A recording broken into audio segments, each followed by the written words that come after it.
Ici, on n'a pas l'habitude, tu sais, on a la culture de l'instant souvent ici, et c'est lié peut-être à la jeunesse, à l'envie de peut-être trop vite évoluer, peut-être pas faire les efforts qu'il faut, je sais pas, mais on a la culture de l'instant, je trouve, et je pense que c'est pour ça que ces gens-là arrivent à avoir une audience, mais il suffit de raisonner un minimum, et puis de poser quelques questions, et puis on voit tout de suite que ça... Donc quand on est en Côte d'Ivoire et que vous avez ce type de...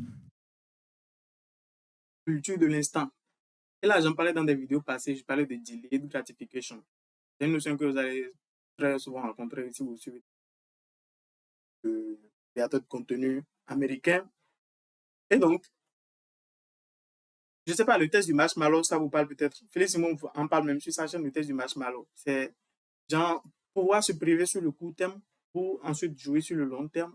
Ça détermine presque, hein, ça détermine, je veux dire presque à 100% si vous allez réussir ou pas dans la vie. Et malheureusement, je trouve que, et je l'ai constaté moi-même, c'est un trait que nous manque cruellement ici en Afrique. Je ne dis pas que les Africains ne le réussissent pas, attention. Et je veux bondir sur ça je reviens toujours à la BRVM, d'accord? Je trouve que ce trait-là, de manquer cette prédisposition-là à se sacrifier sur le court terme, ça amène très souvent les gens à faire des choses comme le trading.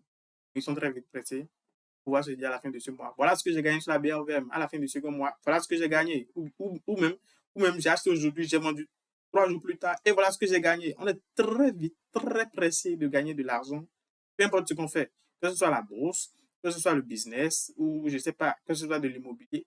Bref, le mindset court terme, d'abord, même quelqu'un qui a un mindset court terme va faire de l'immobilier. C'est un abus. Donc, on est très pressé, et même dans le business, on est, comment on dit, ça mène peut-être à faire de la malhonnêteté ou des choses comme ça, parce que tu veux gagner beaucoup sur les clients, alors que c'est peut-être tout de suite, là, maintenant, alors que c'est peut-être pas la meilleure stratégie à long terme. Ce serait de perdre, là, hein. Quand je dis perdre, c'est gagner de manière modérée, d'accord? Mais d'arriver à fidéliser ce client-là. Donc, peu importe ce qu'on fait, je veux dire, qui on est se reflète toujours dans ce qu'on fait, en fait. Et donc, comme dans tous mes contenus, hein, si vous êtes intéressé à la BRVM, par exemple, je vous conseille vivement d'apprendre à comment dire, laisser le trading et d'avoir une vision long terme sur le marché. Acheter pour vendre dans 5 ans, dans 7 ans, dans 10 ans.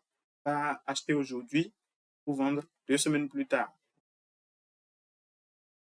Ce n'est pas comme ça que ça marche. Ce n'est pas aussi facile.